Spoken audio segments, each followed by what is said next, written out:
bienvenida al profesor Alejandro Cassini dentro del tercer ciclo de conferencias de Historia de la Óptica. La conferencia de hoy es la tercera conferencia de este nuevo ciclo y el título es El descubrimiento de la aberración de la luz estelar, una experiencia crucial.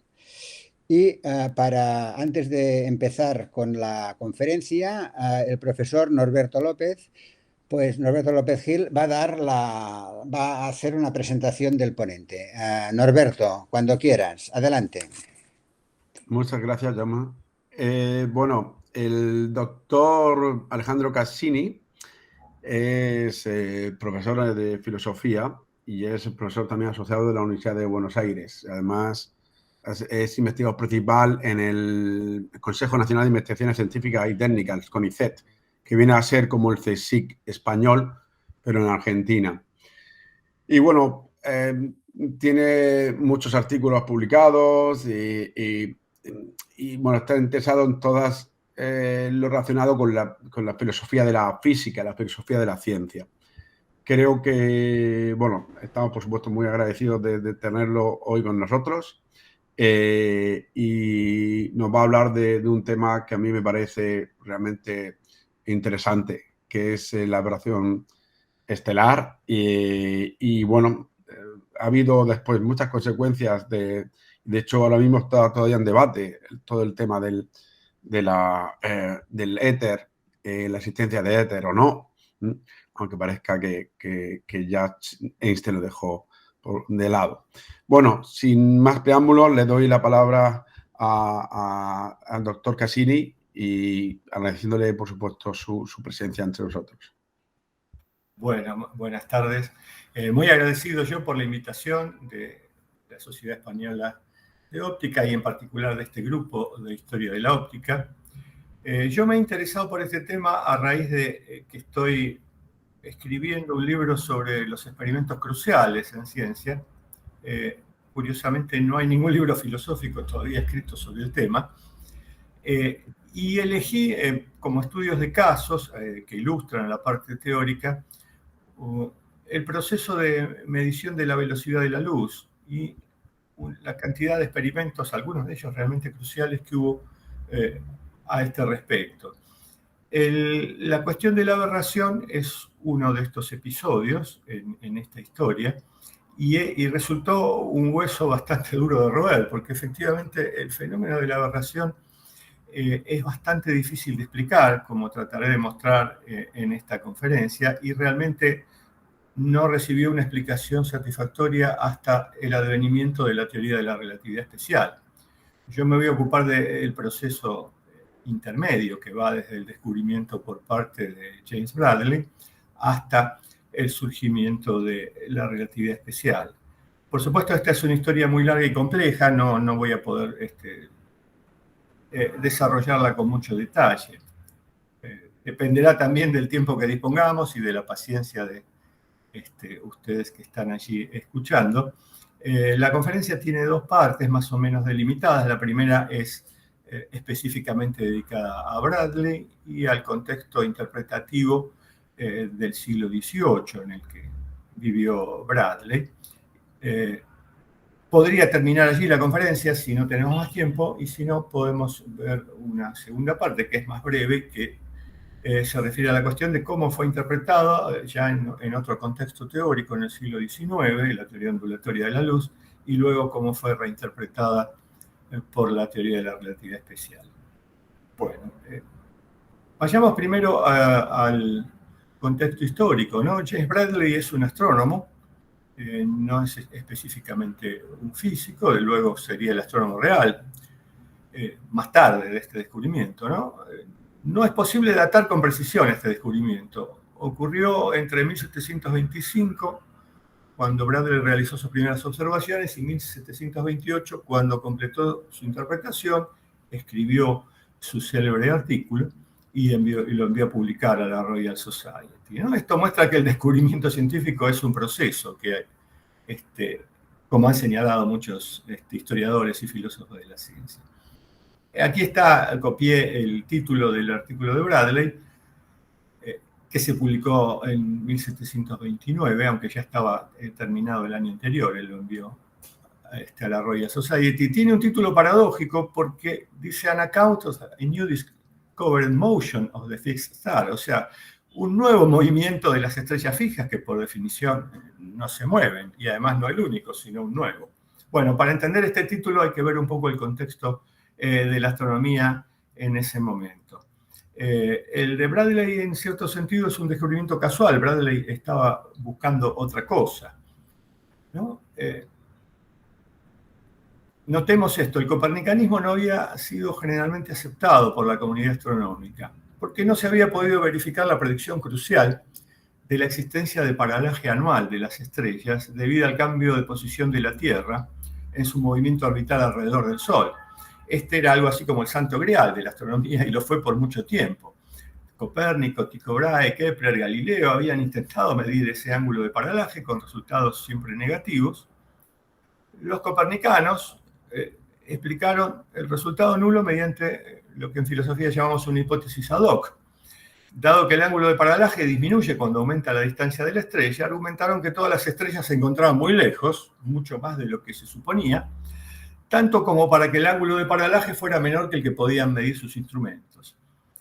Obviamente esta estrategia ad hoc puede repetirse indefinidamente. Si uno mejora la precisión del instrumento y el resultado sigue nulo, uno multiplica la distancia de las estrellas de manera puramente hipotética, porque no tiene modo de medirlas. Aquí hay un dibujito de que es la paralaje estelar anual, que va a ser importante porque es importante diferenciarla del movimiento de aberración, porque en muchos aspectos se parece.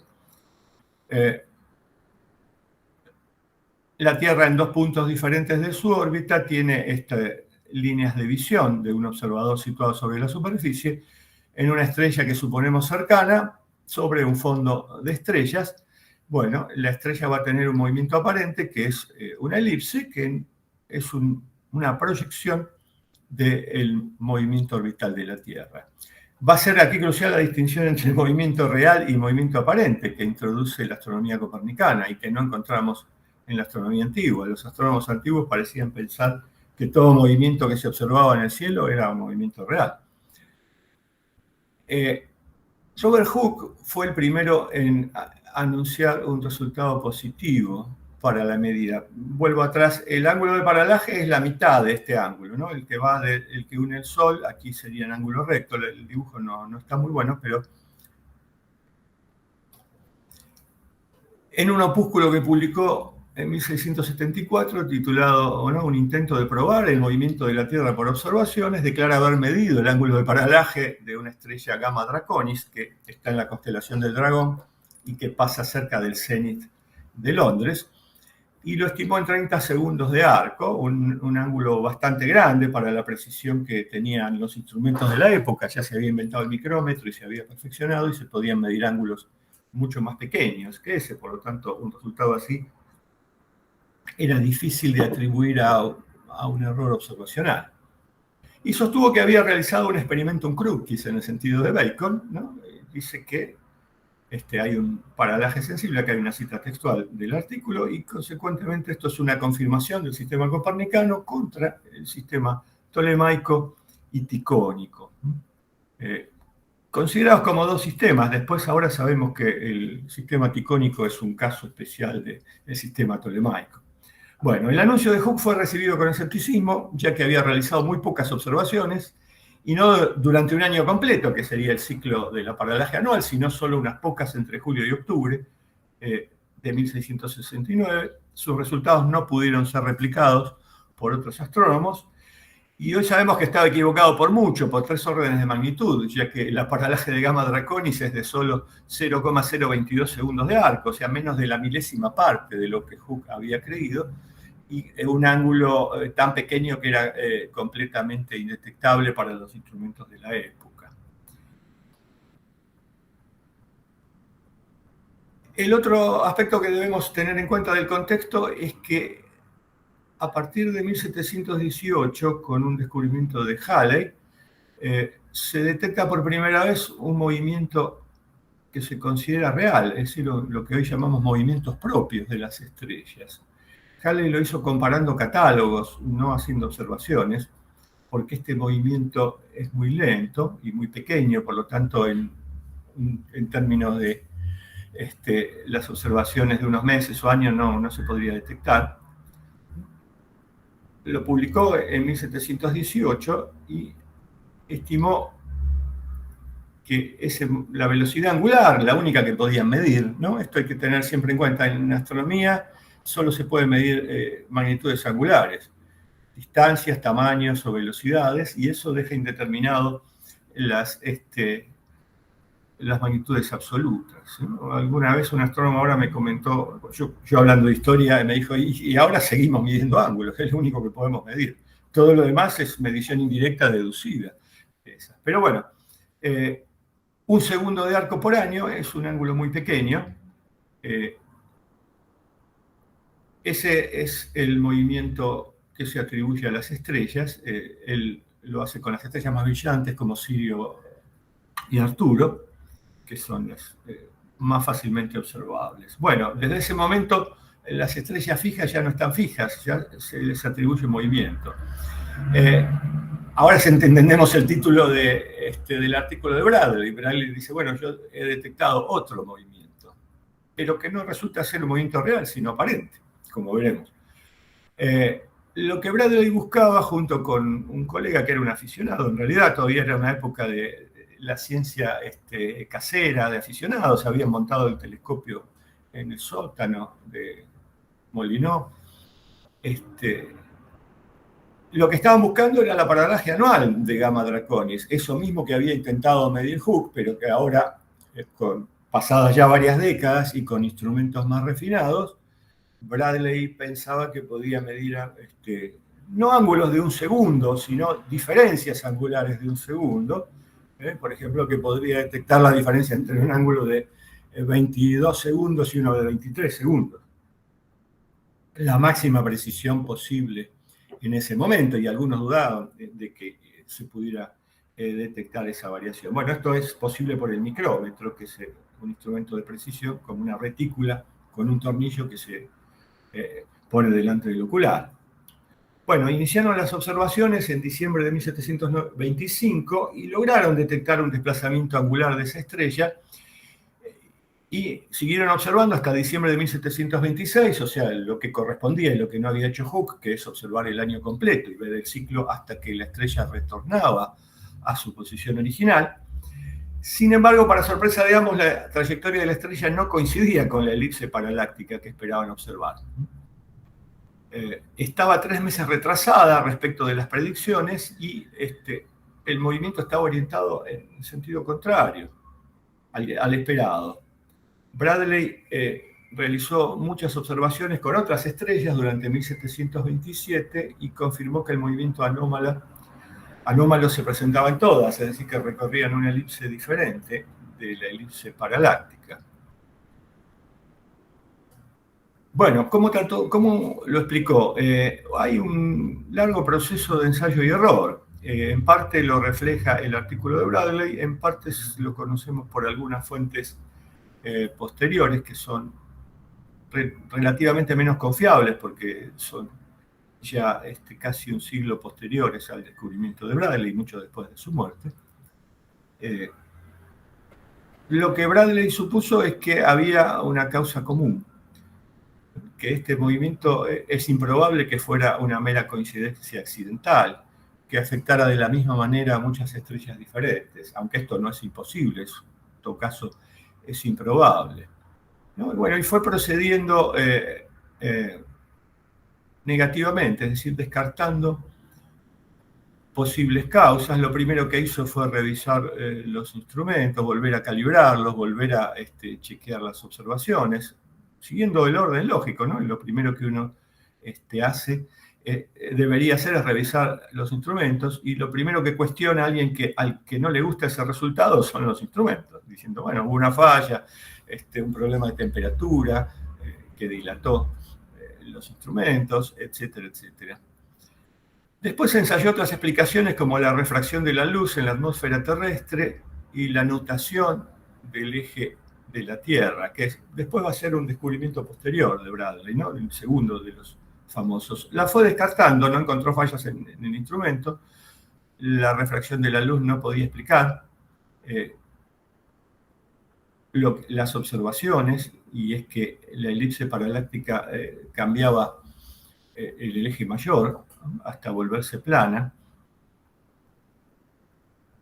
En el caso de la nutación es suponer que hay una oscilación del eje terrestre, que tiene la forma de una elipse, como un pequeño trompo.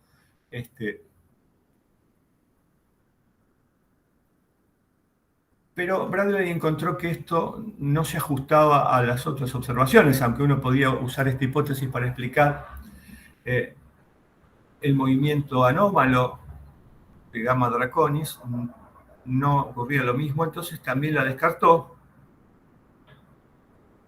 justamente porque la observación mostraba que todas las elipses paralácticas tenían el mismo diámetro angular, alrededor de 20 segundos de arco, radio, perdón, 20 segundos, 40 en total en el diámetro, pero en el eje mayor variaba, y esto no lo podía explicar el movimiento, a menos que uno produjera un montón de hipótesis ad hoc extrañas sobre cómo funcionaba la nutación del eje terrestre. La leyenda atribuye, contada por un autor muy posterior que escribió la historia de la Royal Society, ya como en la década de 1820, de que Bradley no encontraba la explicación de esta anomalía y estuvo cavilando largo tiempo hasta que, dice la leyenda, navegando por el río Támesis, observó que el banderín que estaba en el palo cambiaba la dirección cuando el barco maniobraba. Entonces les preguntó a los marineros qué era lo que ocurría, si cambiaba la dirección del viento, y los marineros le explicaron que no, que en realidad lo que cambiaba era la dirección del barco, la dirección del viento soplaba en la misma dirección, y allí se le ocurrió a Bradley la idea de que la aberración era una composición de dos movimientos, de dos vectores, de velocidades, ¿no? Y aquí hay una cita del artículo de Bradley. Dice, finalmente conjeturé que todos los fenómenos hasta ahora mencionados proceden del movimiento progresivo de la luz y del movimiento anual de la Tierra en su órbita. El estilo de Bradley es bastante críptico. Dice, pues percibí que si la luz se propagaba en el tiempo, el lugar aparente de un objeto fijo no sería el mismo cuando el ojo está en reposo que cuando está en movimiento, en cualquier otra dirección que la línea que pasa a través del ojo y el objeto, y que cuando el ojo se está moviendo en diferentes direcciones, el lugar aparente del objeto sería diferente. El término movimiento progresivo de la luz es el que se usaba en la época, se refería a que la velocidad de la luz es finita. La cuestión no estaba resuelta todavía en la época de Bradley, a pesar de Roemer y su famosa determinación de la velocidad de la luz, que en realidad no es tal. No estaba resuelto. Toda la tradición aristotélica había considerado que la propagación de la luz era instantánea, toda la escolástica, también Descartes. De modo que esas dos hipótesis, para nosotros obvias, de que la Tierra se mueve alrededor del Sol y de que la velocidad de la luz es finita, no son obvias todavía, o no están aceptadas por toda la comunidad científica en la época de Bradley, pero son las dos hipótesis que él necesita sostener como si fueran verdaderas, eso quiere decir hipótesis, para explicar el fenómeno. Aquí está el único dibujo que pone Bradley, ¿no? Y dice, bueno, si el observador está en reposo y la estrella está aquí, el rayo de luz, suponiendo que se propaga en línea recta, llegaría aquí. Pero si el observador se está moviendo, ya sea en la dirección AB o en la dirección AD, entonces el rayo de luz aparecería inclinado en esta dirección, si el movimiento va para aquí, y en esta otra dirección. Por supuesto, el dibujo no está a escala, porque no se puede dibujar a escala el radio de la órbita terrestre, que sería aquí en la analogía AB, y la distancia a una estrella, porque la estrella está demasiado lejos. Bueno, esa fue la explicación que encontró Bradley.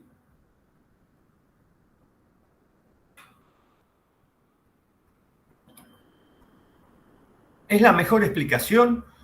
Bueno, aquí viene una reflexión más de tipo epistemológico. El razonamiento de Bradley se conoce en filosofía como abducción o inferencia a la mejor explicación, ¿no? Y consiste en ir descartando hipótesis hasta encontrar aquella que, suponiendo que sea verdadera, hace que el fenómeno deje de ser anómalo y se explique. Por cierto, se trata de un razonamiento que es falible, no garantiza la verdad de su conclusión. La mejor explicación disponible en un momento dado no necesariamente es la explicación verdadera, porque además no podemos concebir todas las explicaciones posibles. Es la mejor de las que están disponibles en un momento, y puede que ni siquiera sea una buena explicación, ya que podría ser la mejor de un mal lote. El argumento del mal lote es un típico contraargumento filosófico contra la inferencia a la mejor explicación. Es decir, la mejor explicación disponible podría no ser la buena, sino en todo caso la menos mala, y siempre es posible que en el futuro encontremos otras explicaciones. De hecho, como vamos a ver, la explicación que adoptó Bradley no es la que se adoptó después, ni la que adoptamos ahora.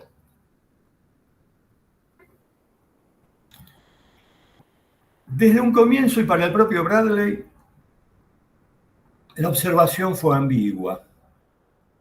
Uno puede considerarla como evidencia crucial a favor de la hipótesis copernicana de que la Tierra se mueve alrededor del Sol y en contra del sistema tolemaico. Así aparece en muchos libros de astronomía. En los libros de óptica, en cambio, se la presenta como una experiencia crucial a favor de la hipótesis de que la propagación de la luz se hace con una velocidad finita y de que no es instantánea.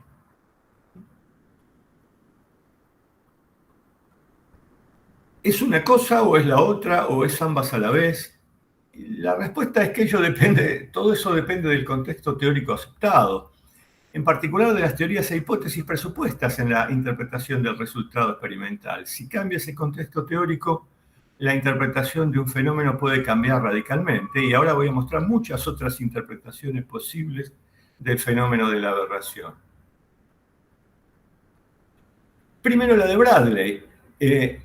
¿Cuáles eran sus presupuestos? Sus presupuestos eran la teoría corpuscular de la luz. Bradley es un newtoniano y en todo su artículo, que es fascinante y notablemente moderno, incluso usa algunos experimentos mentales que se podrían usar ahora, como por ejemplo una partícula de luz que se propaga a través de un tubo muy fino.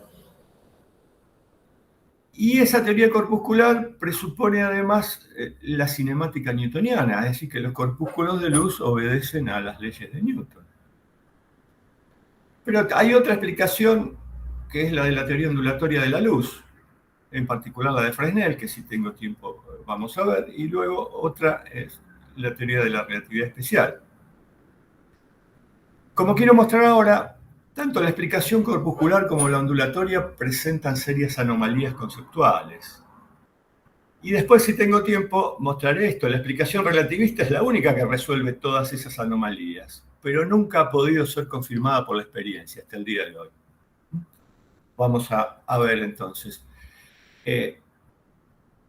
Bueno, como dije, lo que Bradley supone es que las partículas luminosas son corpúsculos y como tal deben tener masa. La idea moderna actual de un fotón como una partícula sin masa es impensable en esa época.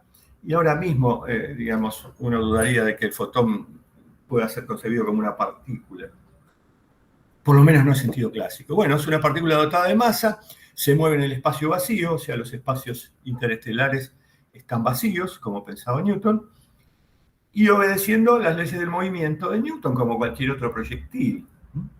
Entonces, la explicación de Bradley no presupone solamente la teoría corpuscular, sino también la cinemática newtoniana, y esta explicación se revelará incompatible con las observaciones del propio Bradley, aunque esta incompatibilidad aparentemente no fue advertida. La explicación de Bradley implica que las partículas de luz no pueden obedecer a la cinemática newtoniana.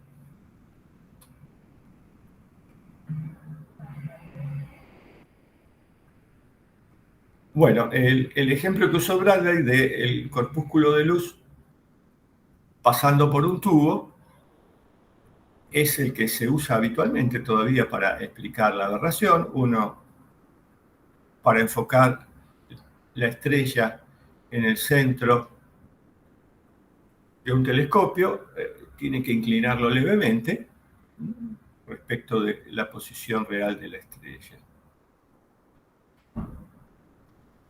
Bradley se dio cuenta que esto no ocurriría si el observador estaba en reposo, es decir, si la Tierra no se moviera,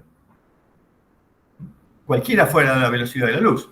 Si la velocidad de la luz fuera infinita, no habría nunca aberración, se moviera o no el observador, porque la luz llegaría en ángulo recto, digamos, en línea recta perpendicular, sin demora.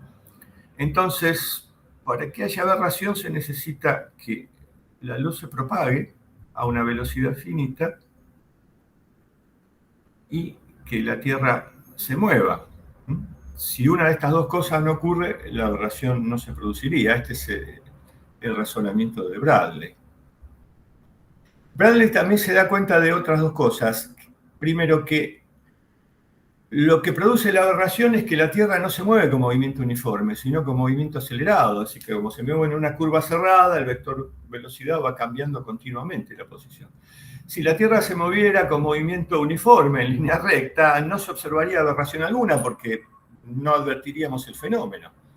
Veríamos en todo caso una posición aparente si la luz se propaga con velocidad finita, pero no la podríamos distinguir de la posición real. Entonces, bueno, eso lo explica el hecho de que la Tierra se mueve con movimiento acelerado, es decir, alrededor de una curva, que Bradley acepta es una elipse kepleriana.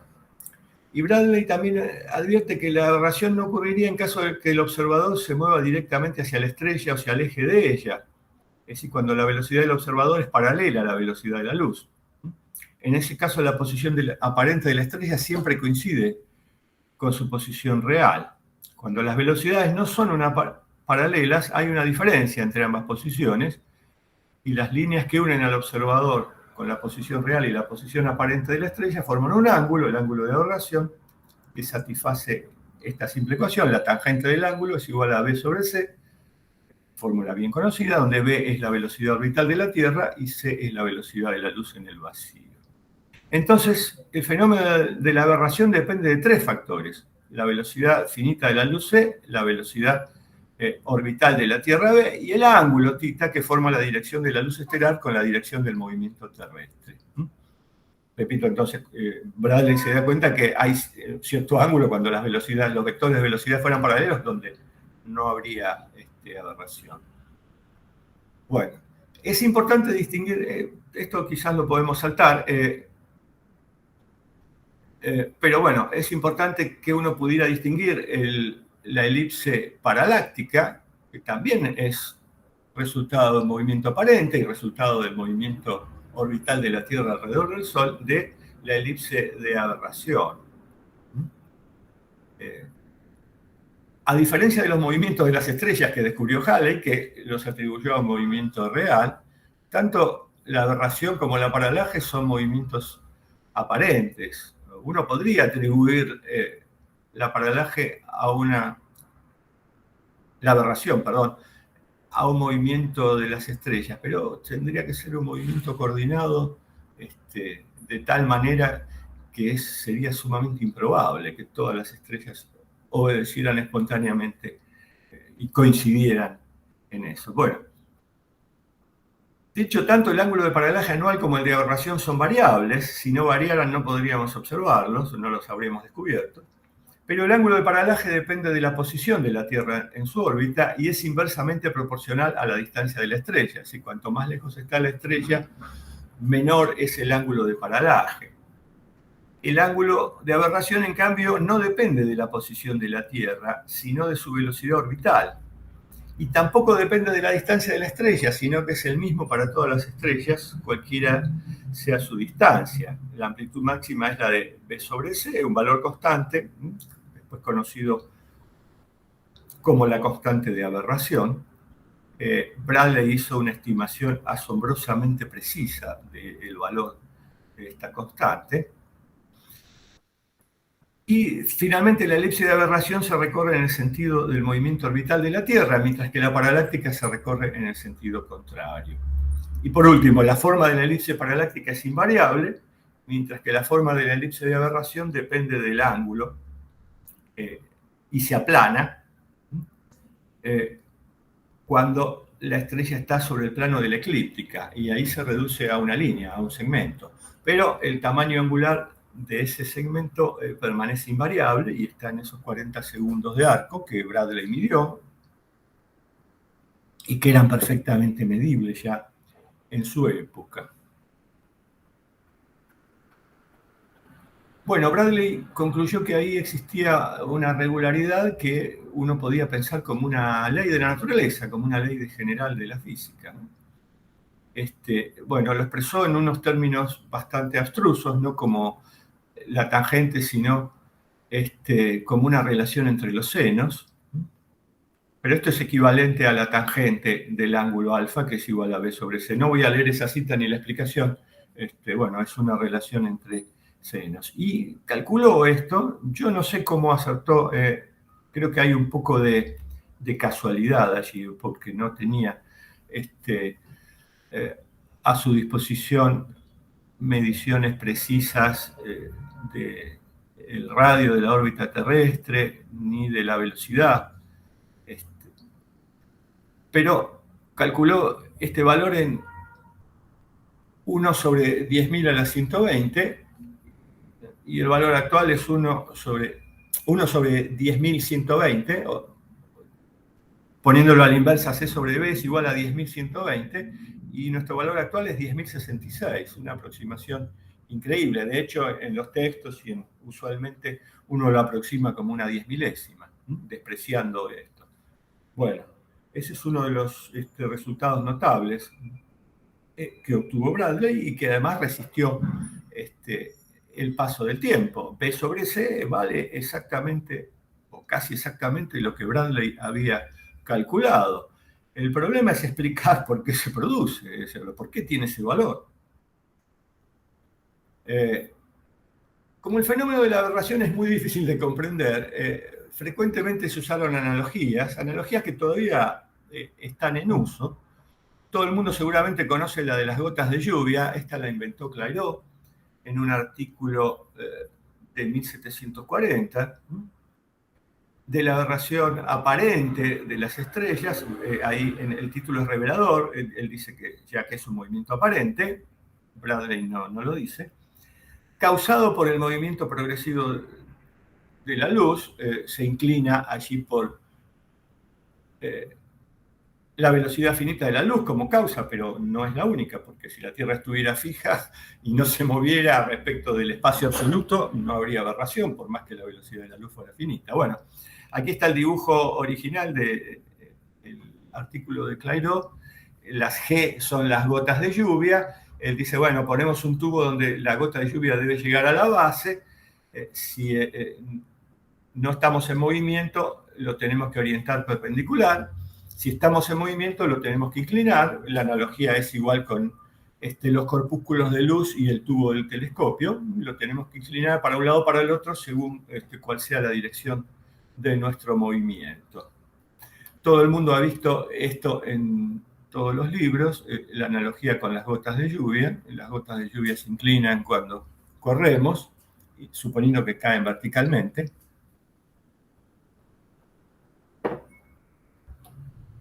La otra analogía yo la llamo engañosa, y ahora voy a mostrar por qué, es la de Maupertuis, la del cazador. Un cazador que dispara a un ave en vuelo en el tiro al pato. Ahora nos resulta un poco chocante el ejemplo, un poco ético, políticamente incorrecto. Si dispara recto, falla el disparo, tiene que inclinar la escopeta. Aquí la escopeta es equivalente al tubo de Clairaut o al tubo del microscopio. Los perdigones son equivalentes a los corpúsculos de luz y el ave moviéndose es equivalente o análogo a el movimiento orbital de la Tierra. Bueno, y este es el ángulo en que tiene que inclinarlo, el ángulo de aberración, que depende tanto de la velocidad de las balas como de la velocidad del ave. Si el ave vuela más lentamente, hay que inclinar menos la escopeta.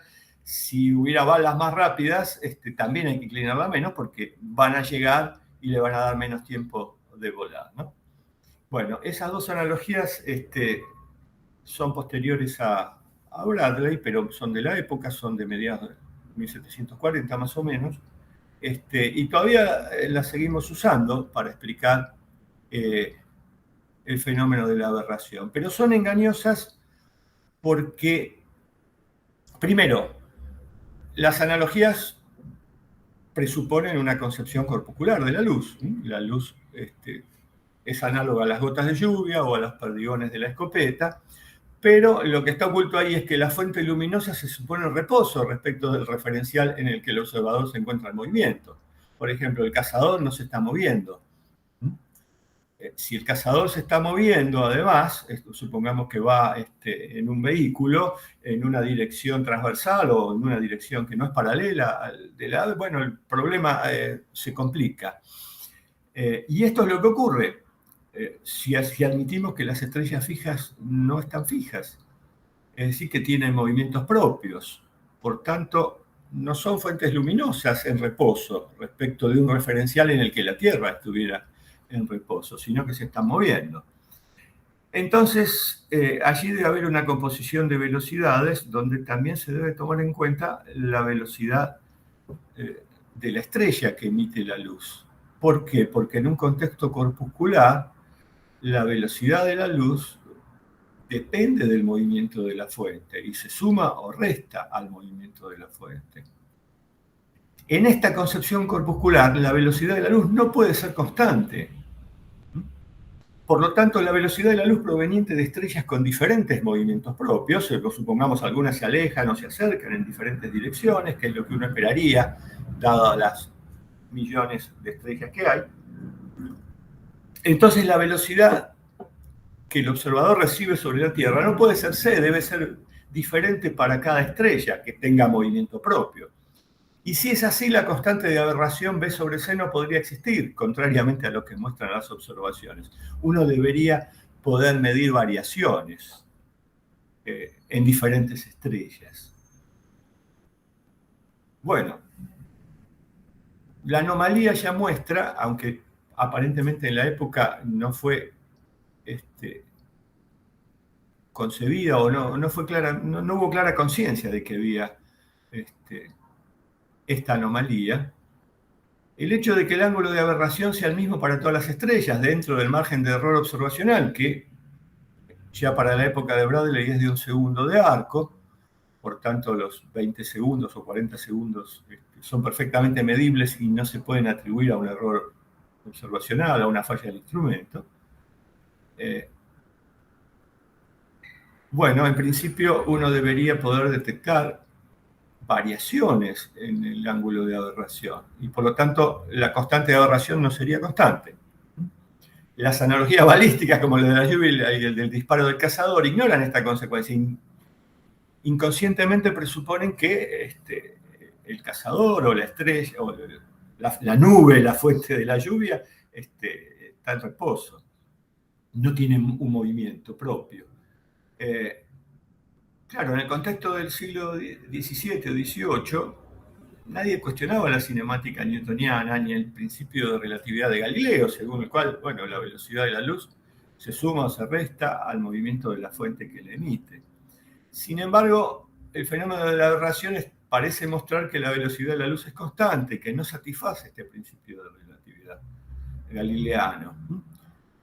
Van Hoffman, que fue un colaborador de Einstein en la época de Princeton, tiene un libro muy agradable que se llama Relativity and its Roots, lo titula La amenaza óptica a la relatividad, y todo un capítulo dedicado a ese tema. Bueno, ¿cómo superar esta anomalía? En principio no es posible mantener a la vez que la luz es corpuscular, que satisface la cinemática newtoniana y que el ángulo de aberración es constante. Estas tres tesis son incompatibles. Al menos una debe ser abandonada. Y aquí exploro algunas, pero después se me ocurre que hay más. Bueno, la primera posibilidad, que es la más conservadora, es mantener la cinemática newtoniana y la teoría corpuscular de la luz, admitiendo que la velocidad de la luz no es constante, y por tanto tampoco el ángulo de aberración, pero suponer que los movimientos propios de las estrellas son muy lentos y por tanto muy pequeños, y que la observación no permite distinguir entre la velocidad c y c o más menos b, donde b es la velocidad de la estrella. El ángulo de aberración, aceptar entonces que el ángulo de aberración es variable y que esa constante no es constante, pero estas variaciones son demasiado pequeñas como para ser detectadas con los instrumentos disponibles.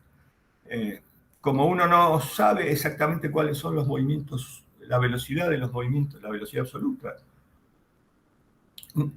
de la mayoría de las estrellas, bueno, esta explicación es como un parche, puede tener vida corta a medida que mejora la precisión de los instrumentos, pero uno siempre puede decir que esa variación en el ángulo de aberración que debería observarse no se observa porque es demasiado pequeña. Como decían los copernicanos respecto del ángulo de paralaje estelar. Es una hipótesis ad hoc, pero los científicos las usan todo el tiempo. Y a veces resultan acertadas. La de los copernicanos resultó acertada, pero por casualidad. Copérnico no podía tener ninguna idea de cuál era la distancia a la que estaban las estrellas. La segunda posibilidad es más radical, es mantener la cinemática newtoniana y abandonar la teoría corpuscular de la luz. Esto es lo que ocurrió en el siglo XIX con Fresnel y otros cuando adoptaron la concepción ondulatoria. Pero resulta, si tenemos tiempo, vamos a ver, el fenómeno de la aberración es muy difícil de explicar en un contexto ondulatorio. No por casualidad se siguen usando esas analogías corpusculares con las gotas de lluvia o los disparos, esas analogías balísticas. La tercera posibilidad, la más radical de todas, consiste en mantener la teoría corpuscular y la constancia de la velocidad de la luz, pero admitiendo que los corpúsculos luminosos no obedecen a la cinemática newtoniana. Y esta se bifurca en otras dos. Aceptar dos cinemáticas, una para la luz y otra para la materia. Cosa extraña, porque en un contexto corpuscular la luz es material, la luz es un cuerpo, como decía Arago. ¿Por qué habría de haber dos cinemáticas diferentes? Una para la luz y otra para los proyectiles materiales. O bien abandonar completamente la cinemática newtoniana y reemplazarla por otra. Pero claro, ni en el siglo XVIII ni en el XIX había alternativas. Como todos sabemos, eso fue lo que hizo Einstein, que adoptó la tercera posibilidad, la más radical, y ahí resolvió todos los problemas. Mientras tanto, incluso en el propio contexto teórico de Bradley, el fenómeno de la aberración de la luz estelar era particularmente ambiguo y se podía interpretar de muchas maneras. Ya mencioné algunas, pero ahora voy a mencionar otras. Primero, como una experiencia crucial a favor de la teoría copernicana y en contra de la teoría tolemaica. Segundo, como una experiencia crucial a favor de la hipótesis de la propagación sucesiva de la luz y en contra de la hipótesis de la propagación instantánea. Como una evidencia en contra de la hipótesis de que las estrellas tienen movimientos propios. Como una evidencia en contra de la teoría corpuscular de la luz. Como una evidencia a favor de la hipótesis según la cual la velocidad de la luz es constante. Como una evidencia en contra de la hipótesis según la cual la luz obedece las leyes de la cinemática newtoniana. Y como una evidencia en contra de la hipótesis según la cual toda la materia, no solo la luz, obedece las leyes de la cinemática newtoniana. Y observemos que todas estas 7 interpretaciones posibles ya son posibles en la época de Bradley. Simplemente algunas son demasiado radicales como para ser pensadas o tomadas en serio, que haya que reemplazar la mecánica de Newton por otra mecánica. Pero todas estas 7 interpretaciones son posibles. Y la lista podría continuar.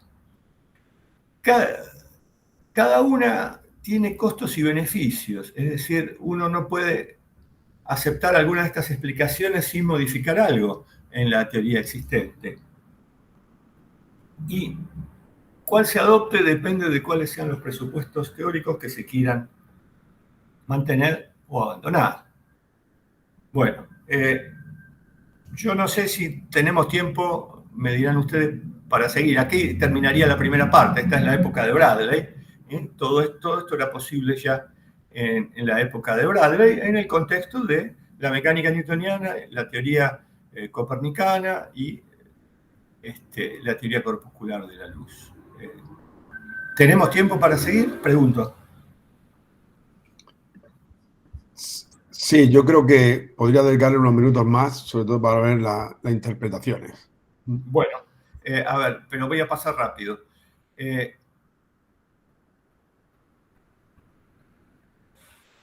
¿Qué ocurre en la teoría ondulatoria? Bueno, en la teoría ondulatoria tiene una ontología distinta. El espacio no está vacío, está lleno de un éter luminífero que no es perceptible, pero que está allí, que es muy sutil, es una sustancia.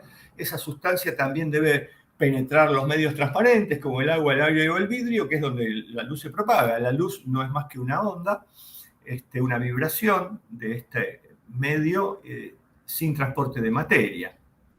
En este marco, la constancia de la velocidad de la luz no presenta problemas porque todos los fenómenos ondulatorios, la velocidad de grupo de las ondas es independiente del estado de movimiento de la fuente, así que la velocidad de la luz es constante como es la de cualquier onda. Pero tenemos que abandonar todas las analogías balísticas. Los movimientos propios de las estrellas también aquí resultan irrelevantes. El problema ahora es cómo el movimiento de la Tierra afecta a las ondas luminosas, es decir, cómo afecta al éter. Y ahí está el problema que torturó a toda la óptica y a la física del siglo XIX, y es cómo el movimiento de la Tierra afecta o no al éter luminífero, que se supone que llena todo el espacio.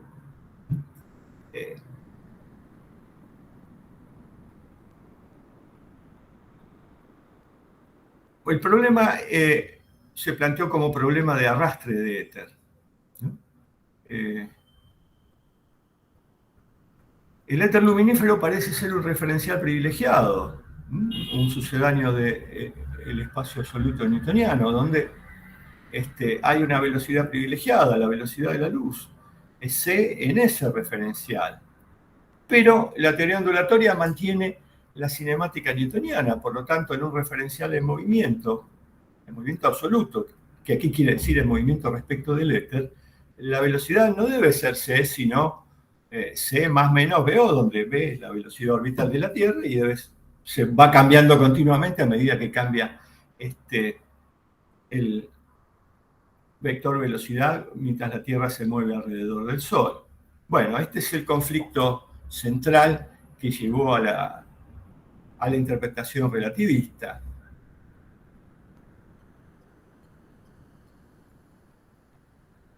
Si la atmósfera terrestre arrastra completamente el éter que la permea, entonces también debe arrastrar las ondas luminosas que penetran en ella. Y en ese caso, la velocidad de la Tierra no se compondría con la velocidad de la luz y por consiguiente el fenómeno de la aberración no se produciría. Así que el hecho de que se observe la aberración de la luz estelar recibe en este contexto otra interpretación. Resulta una evidencia crucial en contra de la hipótesis de que el éter es completamente arrastrado por la Tierra y a favor de la hipótesis según la cual no hay arrastre de éter. Si el éter fuera completamente arrastrado, también lo son las ondas luminosas, que no son más que vibraciones de ese éter, y entonces no veríamos ningún fenómeno de aberración. Sin embargo, la hipótesis de que el éter no es arrastrado entraba en conflicto con otros experimentos ópticos que indicaban que el movimiento de la Tierra no tiene efecto alguno sobre los fenómenos ópticos, ¿no? El primero fue el experimento del prisma de Arago, y todos los experimentos negativos respecto de la deriva del éter o el viento de éter, es decir, el movimiento relativo de la Tierra en el éter. Observen que una hipótesis presupuesta es que la Tierra se mueve alrededor del Sol. Si estos experimentos se hubieran hecho en otro contexto donde esa hipótesis no estaba aceptada, incluso el de Michelson y Morley, habrían sido interpretados de manera natural como una evidencia directa de que la Tierra no se mueve. Bueno, la explicación que se encontró es la de Fresnel en 1818, que es el verdadero padre de la teoría ondulatoria moderna, a pesar de que la teoría ondulatoria viene de Huygens. Fresnel intentó conciliar el resultado nulo del experimento de Arago con el fenómeno de la aberración y otros experimentos ópticos. Introdujo este famoso coeficiente de arrastre, la fórmula más enigmática y extraña de toda la historia de la óptica y tal vez de la física, donde se interpreta de esta manera: el éter es parcialmente arrastrado por los medios transparentes en movimiento, como el agua o la atmósfera, en proporción al cuadrado del índice de refracción. Y esto explica inmediatamente la aberración, dado que el índice de refracción del aire es muy bajo, entonces es despreciable y todo ocurre como si no hubiera arrastre de éter. Pero claro, si la atmósfera fuera de vidrio sería completamente distinto y no observaríamos la constante de aberración que observamos. Fresnel predijo que en un medio en movimiento la velocidad no sería c sobre n, como es en la teoría ondulatoria, sino c sobre n más menos b multiplicado por ese coeficiente de arrastre. Y esta fórmula sorprendentemente fue confirmada por Fizeau en 1851 y luego por Michelson y Morley, no en el experimento famoso, sino uno del año anterior, que es mucho más preciso que el de Fizeau. La fórmula funciona y explica, pero nadie sabe por qué funciona. Pero era una hipótesis incoherente, es decir, ¿por qué razón? Porque el índice de refracción no es variable y depende del color de la luz, es decir, depende de la frecuencia, por lo tanto cambia, forma un continuo. Así pues, en un medio dispersivo, el resultado del experimento debería depender de la frecuencia de la luz y debería ser diferente para cada color. Pero ¿qué ocurriría si hacemos el experimento con dos rayos de luz de diferentes colores? ¿O qué ocurriría si lo hiciéramos con luz blanca, que contiene todas las frecuencias y todos los colores? ¿Cómo podría ser que el mismo medio arrastre diferencialmente de maneras diferentes el éter? Es más, si uno sigue este razonamiento va a llegar a una infinitud de éteres o algo así, que no tiene mucho sentido.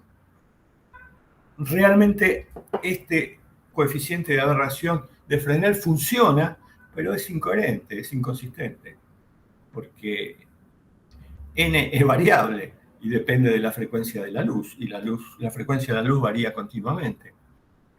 Bueno, acá una cita muy linda de Vanessa Hoffman, pero me la voy a saltar, que dice que, bueno, la teoría de Fresnel es completamente insostenible, pero ¿qué podríamos hacer? Dice, reírnos de ella. No había otra alternativa. Dice, admiremos a Fresnel que encontró esta extraña explicación que funciona y sigue funcionando, pero hoy se la interpreta de una manera completamente distinta. Bueno, y termina diciendo esto, ¿no? La gran ciencia trasciende la lógica. Bueno, llegamos voy a pasar rápido aquí porque ya estoy abusando de tiempo. Si bien empezamos un poquito tarde, quería terminar en una hora. En las pocas ocasiones que Einstein habló sobre el descubrimiento de la relatividad especial, desestimó la influencia del experimento de Michelson y Morley, que seguramente conocía, pero siempre dijo que el fenómeno de la aberración de la luz estelar fue una de las cosas, de los fenómenos que lo guió en su búsqueda, y que él tomó uno de los postulados de la relatividad especial, la constancia de la velocidad de la luz, del fenómeno de la aberración.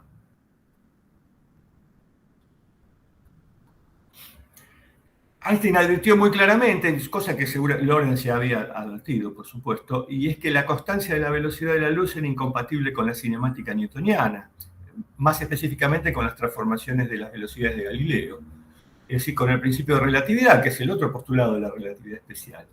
Y esto es común a la teoría corpuscular y a la teoría ondulatoria, las dos presuponían la cinemática newtoniana, y esa es la razón por la cual ninguna de las dos teorías tradicionales de la luz puede dar una explicación satisfactoria del fenómeno de la aberración.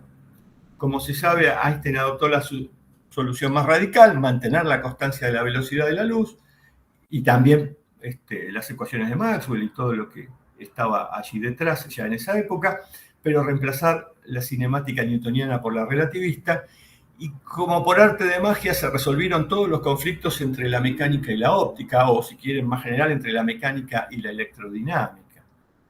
La clave de la solución está en la transformación relativista de las velocidades. Se sigue de esta transformación que la velocidad de la luz es invariante, la misma en cualquier referencial, y por tanto no importa con qué velocidades se componga. Ahora entonces la aberración se interpreta como un fenómeno de composición relativista de las velocidades.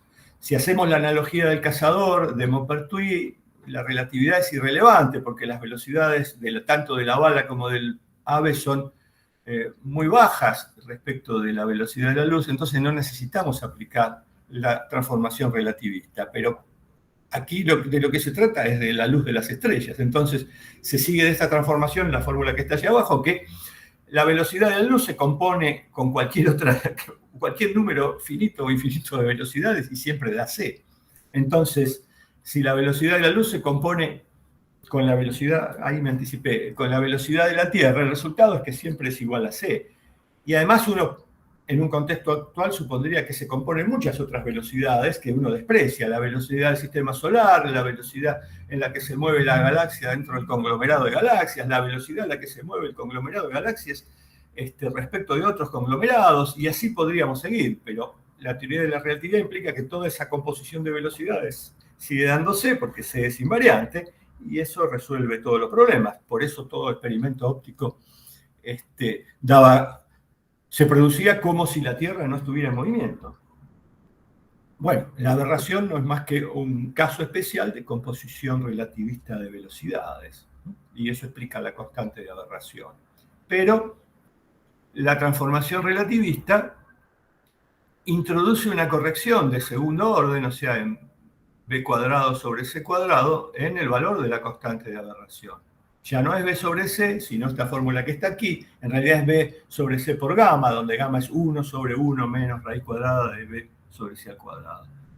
b cuadrado sobre c cuadrado. Bueno, entonces la constante de aberración no es exactamente la que Bradley había estimado, sino que tiene una corrección, pero la corrección relativista es tan pequeña que no es medible, por lo tanto nunca ha sido confirmada.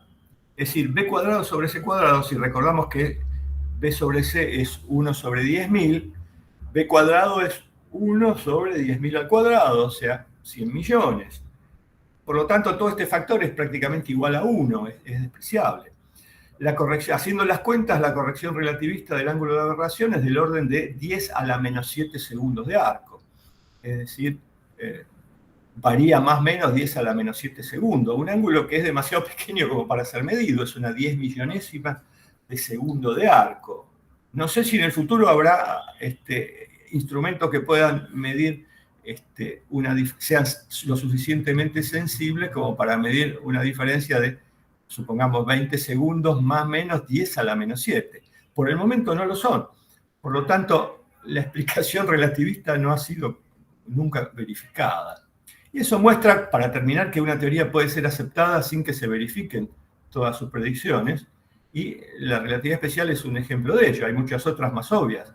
La contracción de una varilla en la dirección del movimiento nunca ha sido medida. Uno puede hacer las cuentas con las transformaciones de Lorentz, incluso a esta velocidad que yo estoy moviendo mi mano, mi dedo se está contrayendo, pero la contracción es tan pequeña que está muchos órdenes de magnitud por debajo del tamaño de un electrón y no puede ser medida. Así que nunca nadie midió la contracción de una varilla en movimiento y probablemente nunca lo hagamos, porque necesitaríamos acelerar la velocidad de por lo menos del 50% de la velocidad de la luz, cosa que es prácticamente imposible. Bueno, entonces, para terminar, la explicación relativista es nuestra explicación actual, pero, bueno, yo tenía muchas otras cosas, pero no las voy a decir. Pero nunca ha sido confirmada. Por supuesto, la teoría de la relatividad especial sí ha sido confirmada porque se han verificado otras predicciones, pero no esta, porque esta es una corrección demasiado pequeña como para ser medida. Pero bueno, nuestra interpretación es que la aberración no es más que un fenómeno de composición relativista de velocidades, donde la velocidad de la luz de la estrella se compone con la velocidad de la Tierra, pero sigue siendo c en cualquier referencial, que se la mida. Bueno, aquí vienen unas cuestiones filosóficas, a ver, si las puedo pasar rápido. ¿Hay límites para la reinterpretación? No hay ninguna garantía de que esta interpretación de la relatividad especial se mantenga. Tal vez en el futuro la teoría sea abandonada y la aberración se explique de una manera completamente distinta. Pero hay ciertos escenarios observacionales que son estables frente al cambio de teoría. Y es, por así decir, cosas tales como, en el caso de la aberración, que las estrellas describen un movimiento elíptico anual en la dirección del movimiento orbital de la Tierra, que el eje mayor de la elipse varía en proporción al ángulo de los vectores velocidad, que el ángulo de aberración es de 20 segundos de arco y es constante, que es el mismo para todas las estrellas, que B sobre C es una constante. Todo eso es directamente observable, en un sentido relativo, es decir, no es que no se usen conceptos. Se describen conceptos, pero que son compartidos por toda la comunidad científica, y todos estos hechos que yo mencioné ahora los aceptaba Bradley, Fresnel y también Einstein, pero daban de ello explicaciones completamente diferentes. Entonces, el otro aspecto, el que no es estable, es la interpretación teórica de esos resultados experimentales. Esta interpretación incluso no siempre es unívoca en un momento dado.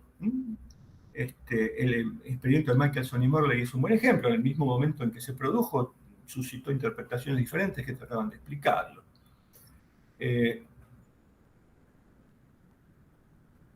Posiblemente el éxito de la teoría de la relatividad especial es que es ontológicamente neutral. Es decir, no decide entre la ontología corpuscular y ondulatoria, es compatible con ambas. De hecho, es compatible con una pura ontología de partículas, actuando a distancia, pero no instantáneamente, sino con velocidad finita c, y también con una ontología de campos puros, sin partículas, que era la que prefería Einstein, o con una ontología mixta de campos y partículas, o con cualquier otra. Es una teoría ontológicamente neutral. Por eso resultó compatible con la mecánica cuántica y llegó a la concepción actual de la luz en el marco de la electrodinámica cuántica. De modo que uno podría seguir siendo corpuscularista o partidario de la teoría ondulatoria en un marco relativista. Bueno, esa es Bueno, y lo último que quería decir es esto. En principio no hay interpretación teórica de un resultado experimental que sea a prueba de futuro.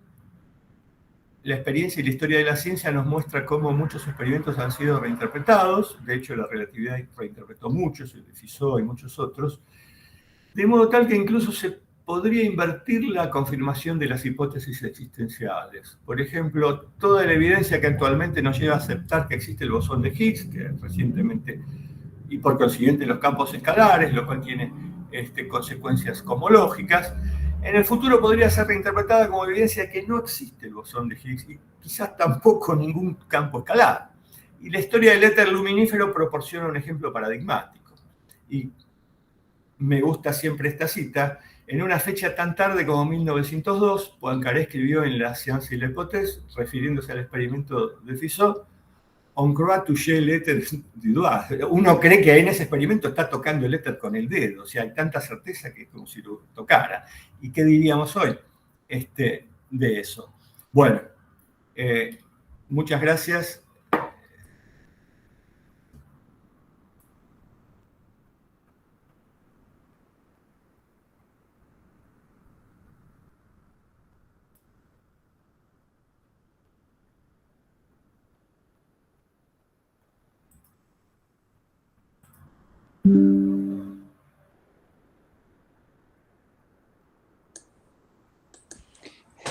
Bien, muchas gracias, profesor Cassini.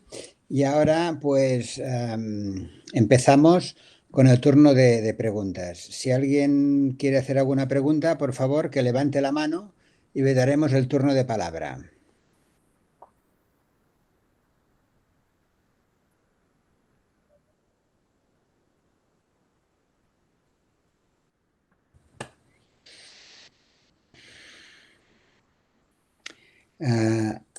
A ver,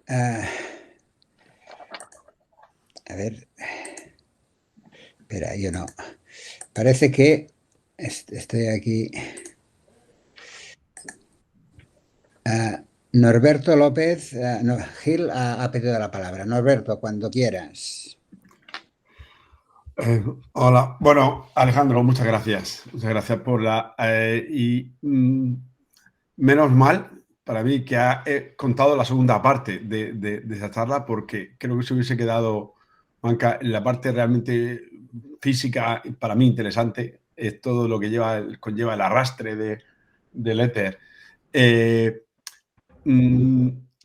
Yo no sé si eres consciente de que el propio Einstein, ya después de su teoría general de la relatividad, ya en 1919, 20, 21 incluso, tiene algunos artículos e incluso de charlas en las que habla de la variación de la velocidad de la luz cuando hay un campo gravitatorio y menciona el éter. Menciona el éter como una posibilidad de que debe existir o debería existir. Eso es una cosa que mucha gente desconoce, pero yo tengo los propios artículos de Einstein y lo comenta por la variación de la velocidad de la luz, que para poder indicar, por ejemplo, cuando las trayectorias de la luz pasan cerca de masas como de soles y se desvían, que puede ser interpretada además también como una variación del índice de refracción en el espacio.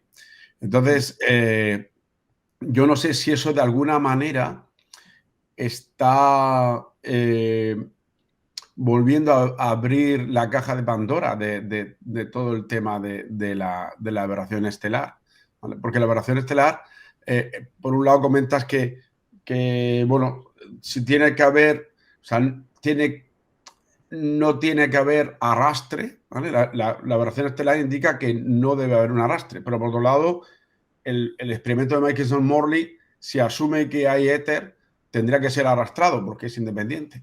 Bueno, no sé si tienes algún comentario al respecto. Bueno, el éter siempre se ha resistido a morir, ¿no? Es como un monstruo que siempre se levanta. Y muchos lo reivindican por otras razones. Y bueno, tiene toda una historia. Einstein después reflexionó y dijo algo así como, bueno, la teoría de la relatividad especial prescinde del éter en el sentido de que considera que no es necesario para la explicación de los fenómenos ópticos o electromagnéticos, pero no es incompatible con que ese éter exista. O sea, no hay una prueba de inexistencia. De hecho, ¿cómo uno podría dar una prueba de inexistencia? Lo único que podría hacer es una prueba relativa diciendo, bueno, según tal teoría no puede existir, pero la teoría podría ser falsa. Es decir, nunca hemos probado que el éter no exista, solo que, bueno, la teoría podía funcionar bien sin postularlo y explicaba todos los fenómenos que resultaban anómalos en ese marco tradicional, ondulatorio, donde había un conflicto entre la cinemática y la óptica, y los fenómenos ópticos no parecían obedecer las leyes de Newton, que ahí está todo el conflicto. Pero bueno, Bradley, como newtoniano, presupone que sí, que los fenómenos ópticos obedecen, pero ahí hay un problema para explicar la aberración. Lo que uno podría decir es que, bueno, Einstein reivindicó después el éter ya en la década del 20 como un éter gravitatorio en el marco de la relatividad, pero después su última posición es que en realidad eso es el espacio-tiempo mismo. No se distingue porque ese éter compatible con la relatividad no puede tener propiedades mecánicas, ni siquiera el reposo. Entonces, bueno, es el continuo espacio-temporal, nada más que eso. Pero que tiene propiedades físicas, ¿no? Que no es mera geometría o un mero marco geométrico. Pero bueno, el éter luminífero sí causa todo tipo de problemas porque es una sustancia material y entonces uno le va a dar leyes excepcionales. Ese es un problema. Bueno, en general la física busca unificación, ¿no? Tener dos cinemáticas, una para la luz y otra para la materia, no es muy satisfactorio. Uno busca una única. Y darle propiedades mecánicas excepcionales al éter, suponiendo que es material, ¿no? De hecho, a mí me sorprendió ver que para Huygens el éter también está formado por partículas, solo que muy pequeñas, que llenan todo el espacio, pero también es corpuscular el éter. Bueno, había que darle un estatus excepcional, ese era el punto. Alejandro, yo sé que tú tienes un artículo que habla del experimento de Fizeau, del arrastre, ¿no? De la determinación de la velocidad de la luz. Y ahí se demuestra con el experimento de Fizeau perfectamente que en el agua se demuestra la constante esta de Lorentz, ¿no? Que utilizas, ¿vale? Del 1 partido por n cuadrado.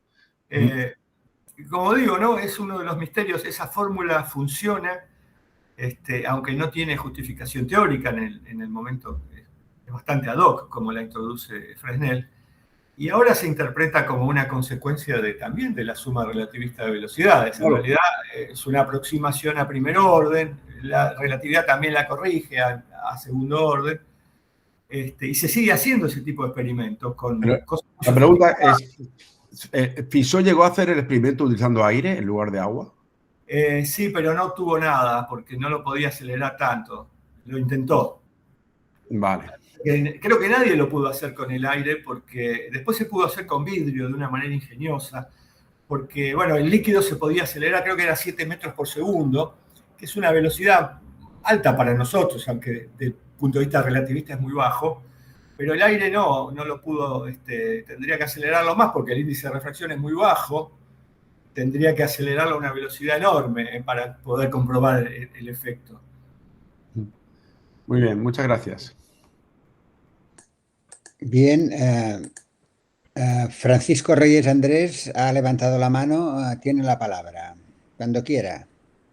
Bueno, una reflexión muy rápida, que aquí hemos tenido en cuenta la órbita de la Tierra alrededor del Sol, y eso nos permite pues conocer la dirección real, porque sabemos bien las velocidades, pero para galaxias pues también igual habría que tener a largo plazo por movimiento de el Sol alrededor de la galaxia. También describirán el ISA de la galaxia a lo largo de millones de años, o sea que para conocer la dirección real de la galaxia pues tendríamos que conocer también perfectamente, que se conoce bien, pues la velocidad de la galaxia y también la velocidad de giro de nuestra estrella alrededor del centro de la galaxia.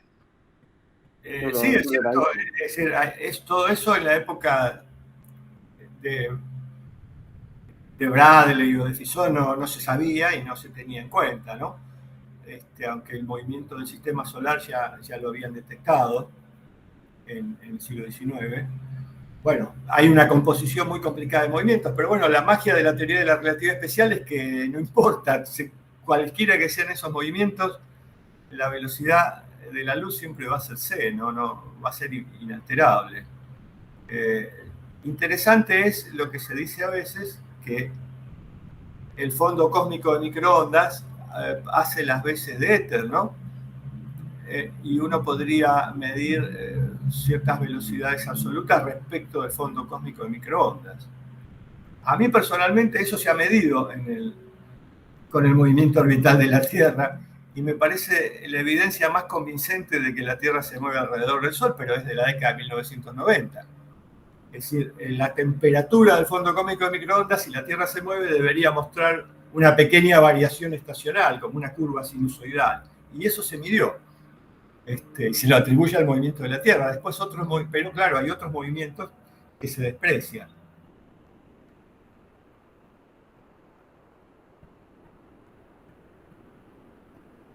Aunque, como decía, ¿no? Nadie dudaba en esa época de que la Tierra se estaba moviendo alrededor del Sol. Curiosamente, el artículo de Bradley, 1729, termina aludiendo a los anticopernicanos, o sea que muestra que en la época todavía los anticopernicanos tienen argumentos porque no se ha detectado la paralaje estelar. Esa es la evidencia que él consideraba decisiva. No la aberración. Él mismo lo dice. Entonces dice, todavía tienen un argumento a favor. La paralaje se detectó por primera vez en 1838, mucho después, más de un siglo, después de muchos intentos fallidos, pero en ese momento nadie ponía en duda la teoría copernicana. La teoría se aceptó sin evidencia decisiva del movimiento orbital de la Tierra. Y hay muy pocas, incluso hoy. Hay otras, pero esa del fondo cósmico de microondas me parece interesante y bastante convincente. Norberto López Gil ha vuelto a pedir la palabra. Adelante. Bueno, no quiero coger la palabra. Si hay alguien que quiera preguntar, que pregunte. No, solamente era un comentario o una pregunta sobre lo que acabas de decir del fondo cósmico de microondas. Me parece súper interesante. Cuando se genera ese fondo conmigo de microondas, esa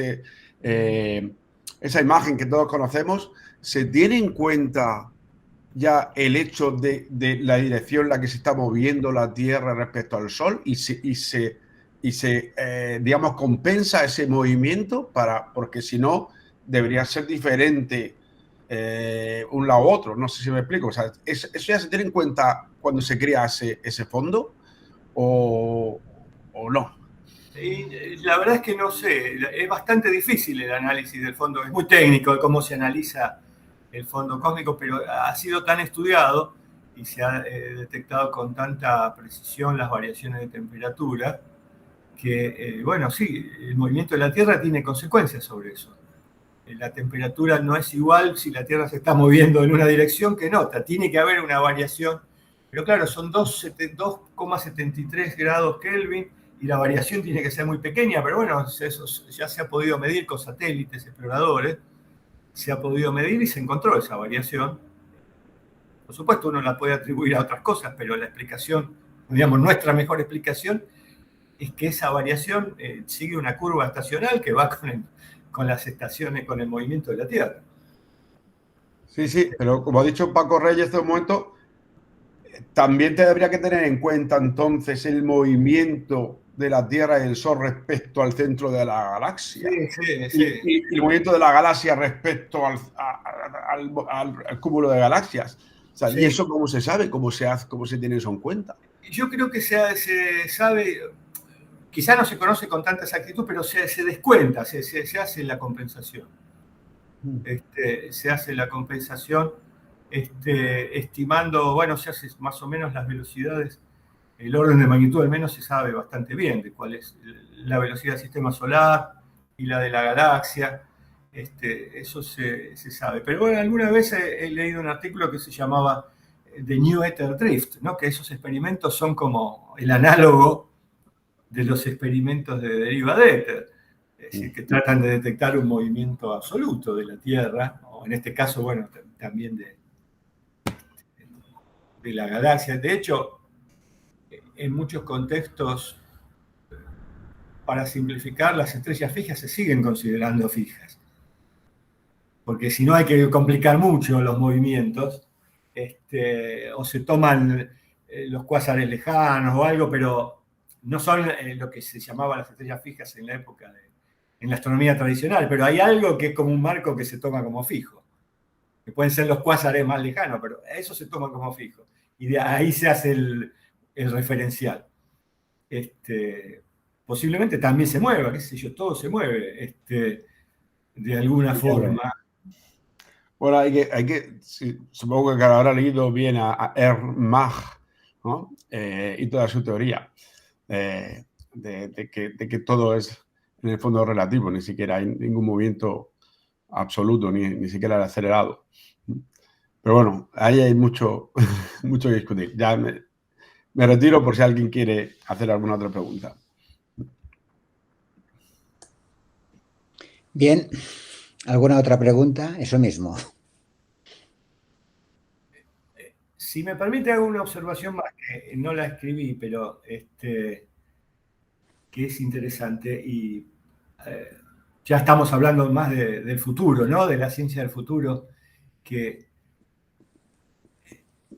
además después de la relatividad especial, sé que nosotros seguimos llamando la velocidad de la luz, adquiere otro significado. No es la velocidad de la luz, ni siquiera de la radiación electromagnética. Es la velocidad a la que se propagan todas las interacciones que conocemos, también la gravitatoria. Entonces, tenemos una coincidencia inexplicada todavía. ¿Por qué las ondas de gravitación y la luz se propagan a la misma velocidad si no tienen nada que ver una con la otra? Son dos mundos diferentes, gravedad y luz, o electromagnetismo, y no han podido ser unificados. Sin embargo, esas interacciones se propagan a la misma velocidad y también las subatómicas. O sea que esa constante C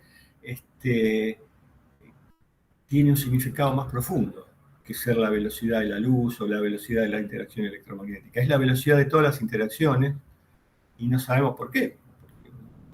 ¿Por qué debería coincidir la velocidad de propagación de la gravitación, de la fuerza gravitatoria con la electromagnética. Bueno, ahí hay algo, si alguna vez se logran unificar, tal vez tengamos la explicación. María Cristina González ha levantado la mano y pide la palabra. Adelante, por favor.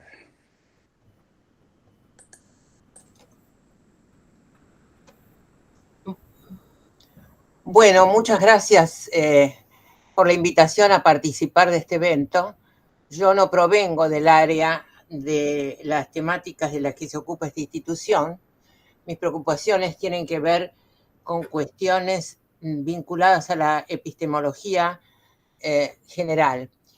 Y lo que me pareció particularmente interesante, y creo que además un desafío para aquellos de ustedes que tienen que enseñar algunos de estos contenidos, es el rol que juegan una familia de conceptos en la transmisión de lo que creemos es conocimiento científico. Y me refiero en particular a los conceptos de observación, experimento, por supuesto, experimento crucial, y la noción de interpretación. En ocasiones se sobrevalora la relevancia en la práctica científica de la observación y del experimento y se deja a un lado o solo desvaloriza la idea de interpretación. Y esta descripción tan minuciosa que hizo Alejandro a lo largo de su intervención, creo que es una estupenda invitación a ver cómo juegan esta familia de conceptos en la transmisión de lo que creemos es nuestro conocimiento científico en esta área. Así que en particular quiero agradecer la invitación, para mí fue sumamente ilustrativo. Solo conozco algunos de los contenidos a los que se refirió Alejandro en su exposición, pero fue muy valioso ver el interjuego de los conceptos de observación, experimentación crucial e interpretación a la hora de revelar, de transmitir esto que creemos es conocimiento científico del área. Muchas gracias y muchas gracias por la invitación. Bueno, gracias Cristina.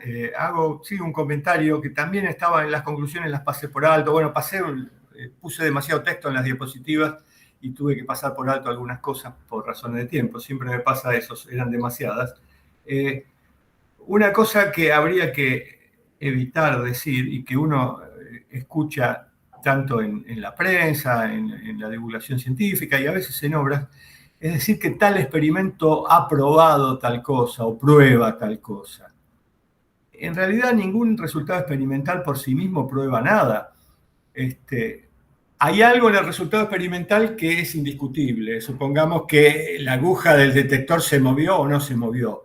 Digamos, eso no está sujeto a interpretación, porque si no nos podemos poner de acuerdo en eso, ni siquiera nos podemos comunicar. Qué sé yo, que en el experimento de Michelson y Morley las franjas de interferencia no se movieron cuando se esperaba que se movieran, se corrieran. Eso es indiscutible. Puede haber un pequeño error de medición, error observacional, pero sabemos cómo tratarlo. Y todo eso en la aberración yo lo mostré que el ángulo es de 20 segundos, todo eso es indiscutible y no está sujeto a cambio, eso no va a cambiar. Se podrá refinar en alguna décima de segundo, pero nada más. Otra cosa es qué confirma o qué refuta ese fenómeno. Y eso depende del contexto teórico, del contexto completamente.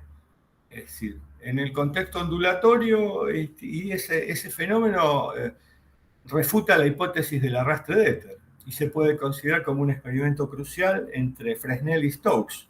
Es entre la fórmula de Fresnel y la teoría de Stokes del arrastre total. Confirma la de Fresnel, refuta. Ahora, si yo salgo de ese contexto, en el contexto relativista no tiene sentido porque uno no tiene éter, entonces tiene otro significado completamente distinto.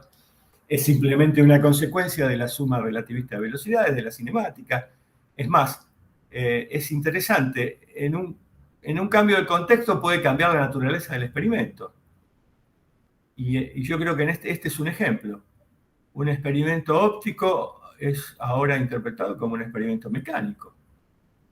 Es un experimento que confirma la cinemática relativista. Y eso es mecánica, es la base de la mecánica. Así que eso Uno lee muchas veces tal experimento ha probado tal cosa. Bueno, lo ha probado sobre la base de una cantidad de supuestos atrincherados, como a vos te gustaría decir, que no se discuten, ¿no? Como digo, nadie discute y en el siglo XIX tampoco, que la Tierra se movía alrededor del Sol. Pero en otro contexto, todos esos experimentos negativos respecto del éter, del movimiento de la Tierra, y se explican naturalmente suponiendo que la Tierra no se mueve. O sea, no hay este efecto del movimiento terrestre sobre los fenómenos ópticos, que era el problema, y bueno, porque la Tierra no se mueve. ¿Qué mejor prueba que esa?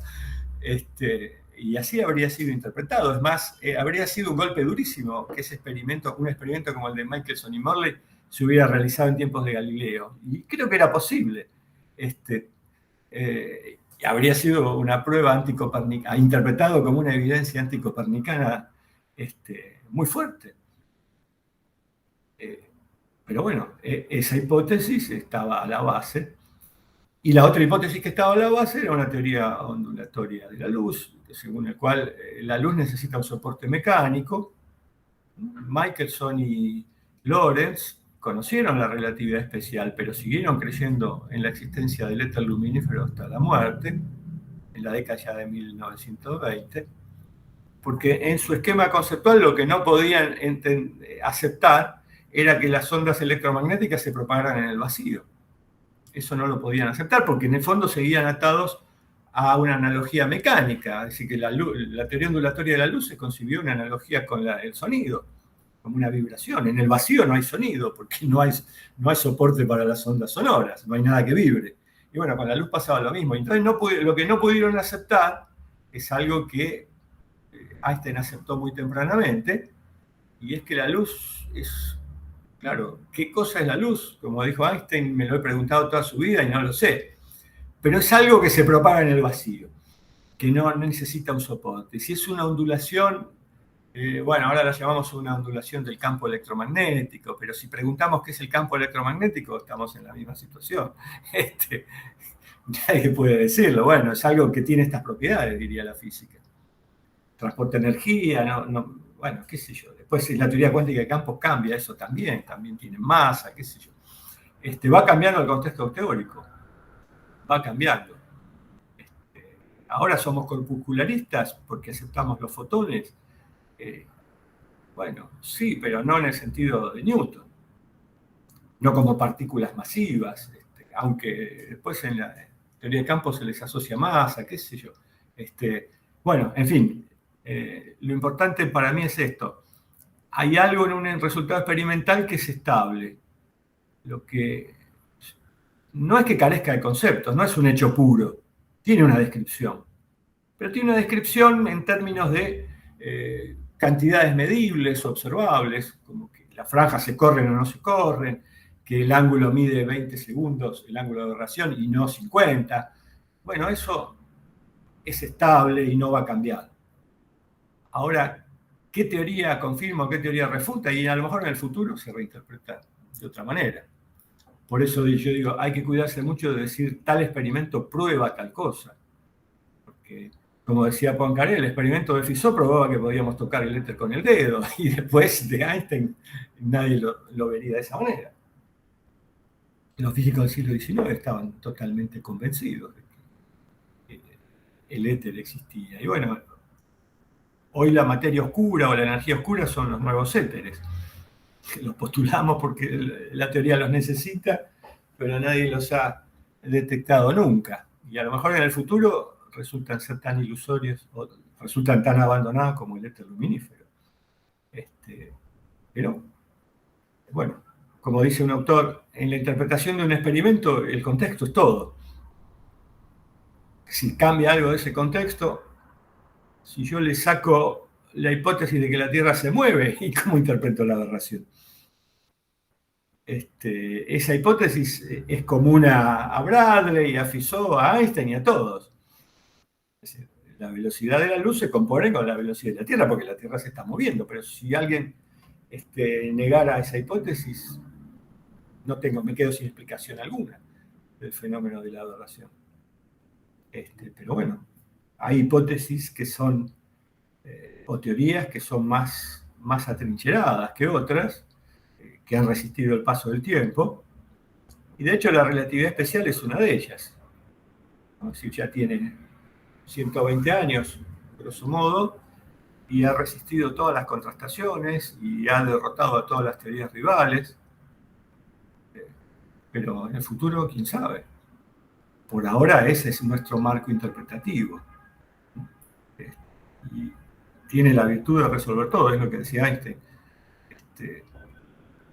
Todos los otros cambios tienen costos y consecuencias. Este es muy costoso. Sacrificamos la cinemática newtoniana, pero solo en las velocidades altas, porque para construir un auto o un avión, la relatividad especial es irrelevante, aunque no para un GPS, ¿no? Donde sí se usa. Bueno, en fin, hay una parte que está sujeta a interpretación. Entonces, ¿qué prueba o qué no prueba un experimento? Es algo que está sujeto a interpretación en un contexto teórico dado. Cambiando ese contexto, eso cambia, pero el ángulo de aberración no va a cambiar. Del mismo modo que no va a cambiar cosas que medimos, como, qué sé yo, el índice de dilatación del cobre. Bueno, se podrá refinar un decimal. La velocidad de la luz es otra cantidad que ya ha sido medida y está establecida y no va a cambiar. No va a cambiar. Pero bueno, ¿qué significa eso? Como yo dije, ¿por qué la gravedad se propaga a esa velocidad? Es un gran misterio. En principio, en nuestras teorías son es una cosa independiente, ¿no?